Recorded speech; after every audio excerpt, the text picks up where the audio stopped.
On we march with the blood and the fire, to the ends of the earth we will go. And our Savior's love will be the theme of a song, because we love Him so. On we march with the blood and the fire, to the ends of the earth we will go.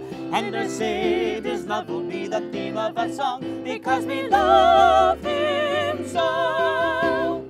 Hi, I'm Captain Annalise Francis. And I'm Captain Billy Francis. We're the commanding officers of one of the most famous corps in the Salvation Army world, the New York Temple Corps, located in the heart of Manhattan. You see, for the Salvation Army in New York City, and in many people's mind, America, this is where it all began. 125 years ago, General William Booth sent a delegation that included Commissioner George Scott Railton and his 7 Hallelujah lassies to New York City to establish the Army's presence here. A lot has happened since those early days, but the Army's mission has not changed. Our challenge has always been Christ for the world. For the next few minutes, we're going to take you on a little historical tour of the New York Temple. We hope you enjoy the ride. From the moment that first delegation stepped foot on these shores in Lower Manhattan's Battery Park, New York Temple has always been linked to the Army's earliest beginnings in the United States. Captain Emma Westbrook, a member of that pioneer party, was Temple Corps' first commander. Those early years were colorful and chaotic. The Corps had no permanent home, and few records exist from those days. Colorful is probably a great word, Billy. We know that the Army then met at Harry Hill's Bowery Music Hall. The Corps then moved to Baxter Street, which is located in an area now known as Little Italy. This is where the famous Ash Barrel Jimmy first came for help and then was invited to the next meeting at the Hudson River Hall at 9th Avenue and 29th Street. He became the first convert of the New York Temple Corps, which was then known as the New York I Corps. Like many early Salvation Army Corps, New York I had trouble finding a permanent home, moving from Hudson River to Grand Union Hall on the infamous Water Street to Bedford Street and then Christopher Street. In fact, it wasn't until the early 1890s that the Army found a home at its current location on 14th Street. And it wasn't cheap, $150 a month rent, a paltry sum by today's standings, but a hefty amount for that era. Nevertheless, it seemed like an ideal location, even more so when at the first meeting, one of the converts told of often being drunk in the gin mill once located on these same premises. Billy, that corps was, as we say in the Army, on fire.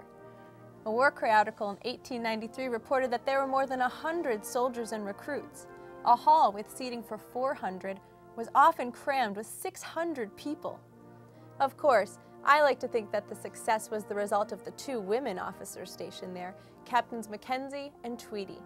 These 2 Scots women also regularly held open-air meetings in Abingdon Square, Jackson Square, and Union Square.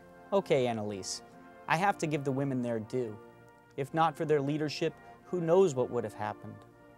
One of the most exciting times came in the late 1890s with the building of the new Memorial Hall. While the building was being erected, the Corps met at the well-known Asbury Church on Washington Square and was affectionately referred to as Asbury Citadel. Finally, on June 9, 1898, the new building was opened. The newly formed New York Staff Band appeared in their silvery helmets, led by Major Ray, and great open airs were held in Union Square, with thousands lining the streets. 200 people attended the First Holiness meeting at night. 700 packed the upstairs hall. You might be interested to know, Billy, that next door to the new Corps building was the home of the Roosevelt family with its elegant curving double staircase leading from the street to the second-floor entrance. Also next door was the Metropolitan Museum of Art, which later became the Army's first training garrison. Wow, that was some famous company. But the Temple Corps also had some prominent Salvation Army neighbors. We mentioned before that the Corps has frequently been referred to in the same breath with Army headquarters. Well, here on 14th Street was a complex that included national headquarters, territorial headquarters, and the School for Officers Training. Even though the appearance changed with the building of the Centennial Memorial Temple, the addition of an executive building and the establishment of a residence for young business women, the relationship between headquarters and the Corps changed very little for about 100 years. As you can imagine, it wasn't always the easiest arrangement. The good part is that Temple Corps soldiers rubbed elbows with some of the Army's early spiritual giants, many who were active soldiers and lay leaders. And the bad part? Well, maybe that's a story for another video. One of the Corps' first bandmasters was the genial Commissioner John J. Allen, the first American to hold the position of the Army's International Chief of Staff. And who can forget Stanley Red Shepard, a brilliant cornet soloist, who also became the architect of the Army's prison ministry in New York City. The Corps continued to grow under the ministry of its many Corps officers, including the much revered Commissioner and Mrs. Bramwell Tripp. Programs such as Sunday School, Girl Guards, Corps Cadets, and Junior Songsters laid foundations of Christian character in countless young people. Many of them became officers. Commissioner Norman Marshall, one of those young people, later became the Army's national commander. Another officer associated with the Corps, Colonel William Maltby, initiated one of the Army's great traditions in New York City, when he was invited to collect during Christmas at the famous 21 Club. 70 years later, the Temple Corps is still collecting at that historic establishment. We're grateful to those bandsmen who kept the tradition alive through the decades. In fact, the Corps has always been proud of its band and songsters. Billy, maybe this is a good time to pay tribute to the local officers who made such a difference at Temple Corps. In particular, I'd like to mention Adjutant Nellie Downey Magoo, a gifted and powerful speaker who held the Corps together during World War I. She was just one of many lay leaders who contributed to the spiritual vitality of this Corps. So here we are, Anna, so many years later, and the Temple Corps continues to thrive, ministering to people's physical and spiritual needs. The Corps has survived the call to suburbia and emerged with a program perfectly suited to its neighborhood. Each day, Temple Corps serves our community. The zeal for saving souls is as strong as ever. Commitment to the Army's mission is rock solid.